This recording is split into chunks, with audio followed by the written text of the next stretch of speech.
All right, if I'm being completely honest, I don't know what the hell I'm doing with the lighting in here yet. It is, well, you know, I've got two different colors on my face. Whatever. Let's do it. Let's do it. Today's going to be a vlog style video. If you haven't subscribed yet, hit that subscribe button. Tap that bell so you get notifications the next time I upload a video. But today's vlog style, you can probably hear the printers going in the background right now, and that's because they're printing. That's what they do. But we're going to be packing some orders today, and I've got some other stuff. And this is kind of I look at the real life situation here at my house. Me filling, printing orders. I think we got 5 to do today. And if you guys haven't know, I'm like a serial entrepreneur, so I'm always doing something. We also breed dogs, so we're not going to get you involved in that. But we're always doing something. We're always doing something. But this channel is obviously dedicated just to 3D printing, so for the most part, we'll keep it to that. But, you know, me being around the house now, which I'm really, really enjoying being back here, this is where it all started. When I bought my first printer, it was right over there on a desk. It was an A1 Mini. It's not my first printer. It was just the first one that actually worked because I had an Ender before that. Anyway, I got my A1 Mini, got me started in all this, and this is the insanity that I'm at now.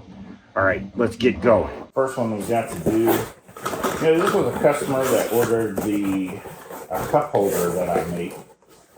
And typically when I sell one of these, I don't have any problems with it. Everyone seems to like them. But this one customer kind of had a complaint that when it's a cup holder for a car, and she had a complaint that when her husband was driving, it would just pop out into the floor. Now, I'm assuming he rides some pretty rough roads because I've not had that problem myself. But just to make sure the customer is happy, I went ahead and created a new version that's a little bit taller just for them. And even though I'm not charging them any additional.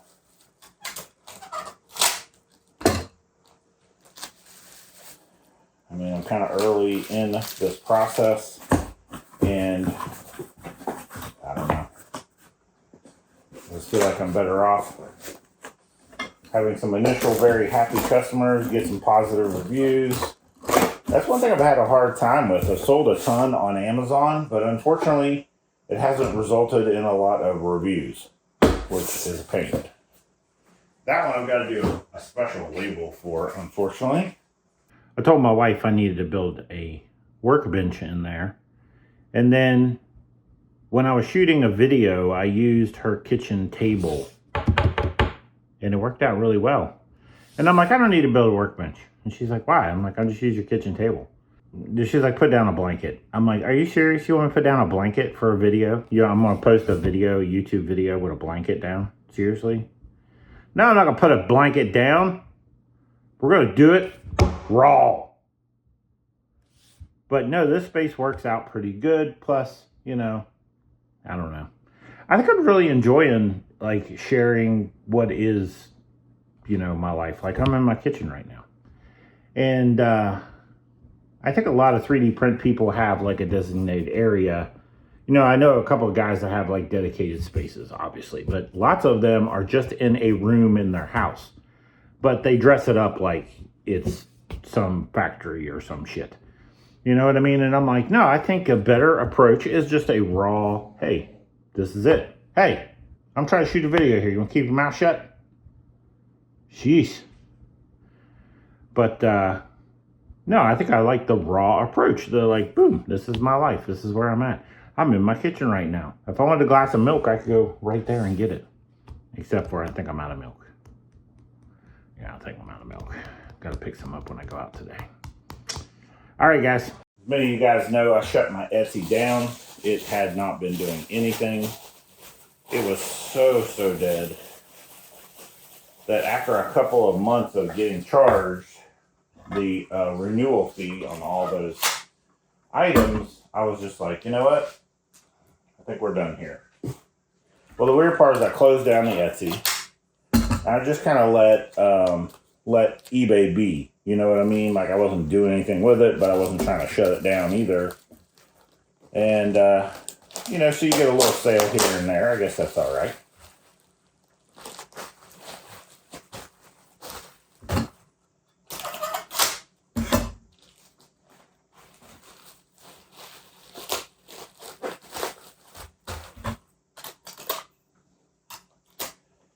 Uh-oh. Out of tape. New tape. Ching, new tape.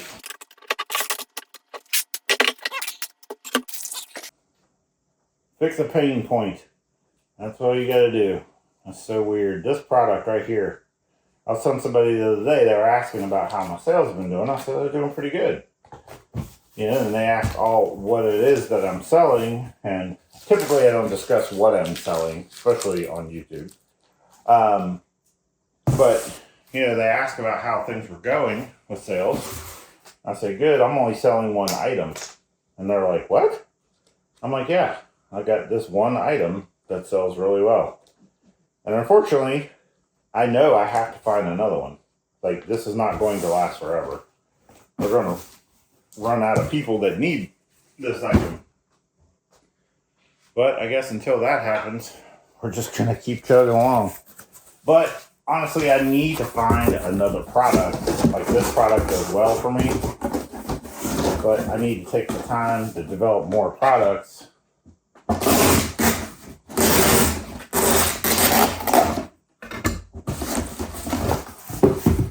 The other ones, I have a couple other products, and they do sell, don't get me wrong, they sell, but they don't sell to the degree of this one. And I think that's what we, you know, what we're all kind of hoping for. It's like some that have a couple, 2 to 3 products that we're selling 3 to 5 a day, and it can be sustainable.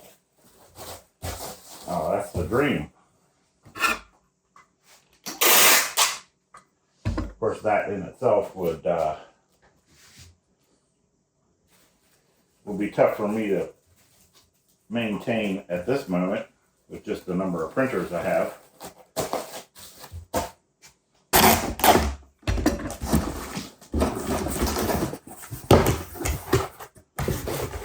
Last night / yesterday. But things have been so much, it's so weird since I've been back at the house. Honestly, I tell you guys, if you start your small 3D print business at home, just stay there. Don't try to, I'm so glad I'm here again. I was kind of forced in that situation to move because of the other business. So it's not that I wanted to take my 3D printing stuff there, but I just didn't have a choice at the moment. It would be awesome if this took off to a degree that I could call it a full-time job, but not quite yet. It may be there someday. I think I have a realistic outlook, though. Like, I'm not like... I look at it, I'm looking at the numbers, I'm like, the number of machines and products you would have to make a good living. I'm like, I don't know. Maybe.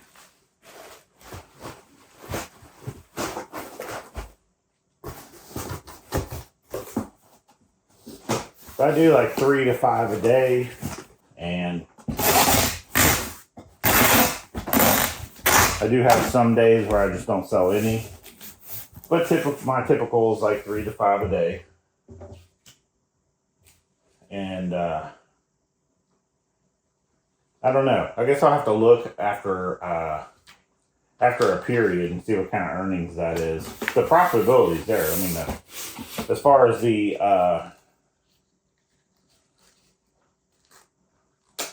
actual money you make is way better than my other business. My other business was regular retail, right? So you buy it for X, you sell it for 2 times X, whatever it is. So you buy it for 7, you sell it for 14, right? That's hugely different in 3D printing because it's like it costs you $6 to produce, you sell it for 30. Like, there is a lot more profitability in 3D printing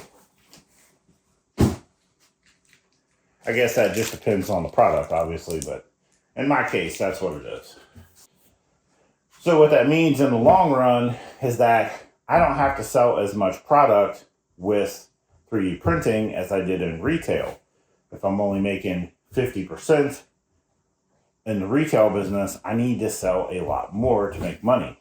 But in this business, I don't need to sell nearly as much to make the same amount of money because the profitability is so much higher. The hard part is finding a product that is people want, that fixes a pain point for people. That's going to be your biggest challenge in a business, is going to be that. All right, guys. Well, we got all those orders packed up. I've got some other things to do, not 3D print related. I'm also a breeder, and I got to do breeder things. Yep. But let's go double check on the 3D printing while that's going on, and I get set up to do our breeding. And then I also have goats. You guys want to see the goats sometime? Let me know. I've got goats. I can hook you up. We got goats, chickens. It's like a farm here. It's like a farm that doesn't actually produce anything. Yeah, because we don't actually do anything with the goats. Chickens, we do stuff with the chickens. You can see they're over there. Incubator. We incubate chicken eggs, and then we sell baby chickens. But yeah, this is the way of my family. We do everything. We're always doing something. People that know me, they know that Roger's always doing 5, 6, 7 things at once. Oh, and yes, no, I haven't touched any of this. I dug into some of it the other day to try to like find some stuff I needed. And I think maybe that'll be the key to it, is like after I've been, moving along and doing well and like, okay. And then if I haven't needed any of this crap in that time, then maybe I don't need it at all. I don't know. We'll see. All right. So yes, we got both 3D printers going.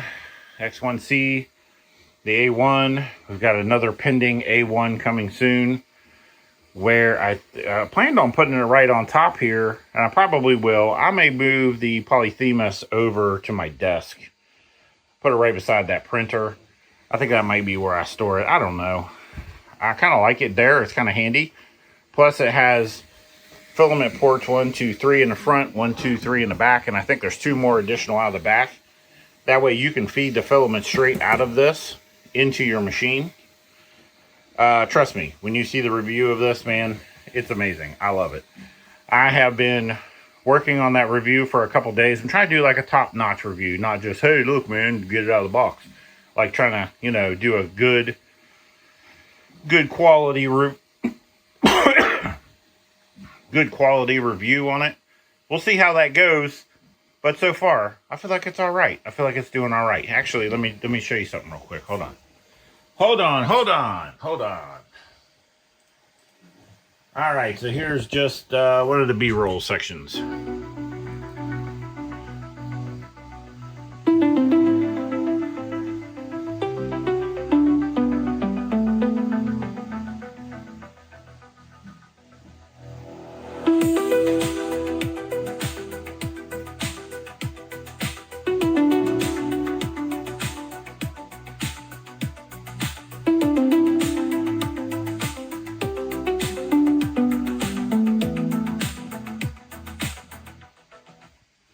What do you guys think? Think that's all right? I think I did all right. Yeah, considering I'm not like a producer or anything. I think that's pretty decent. All right, guys. Well, I got other things to do, but I just wanted to drop you a video, give you guys an update on what's going on right now in the 3D print business. Again, look, keep your eyes out for that review of the Polyphemus. It will be coming soon. And all of this filament was dried in the Polyphemus. I actually put it in there, dried it, and then pulled it out, put it in the machines. I need to change the desiccant in my AMS. It is very bad right now. I think, yeah, the humidity in there is 23, which is high for the norm for me. Mine's typically not that high, so. Oh, no, it's the outside. Ugh. Outside. That's rough. Let me get... Gotta get this box in the truck. Put it with the other boxes. All right, where's see my goats? You probably can't. Goats! They won't stay focused on goats. There we go. All right, guys, well, that's it for the day. I hope you enjoyed following along with my daily. And it's a perfect time for a train to come. Sure, okay, great. All right, guys, well, I'm out of here. I gotta go drop these off to be shipped. And I don't know what else I'm getting in today, but you're not gonna be there. All right, guys, later.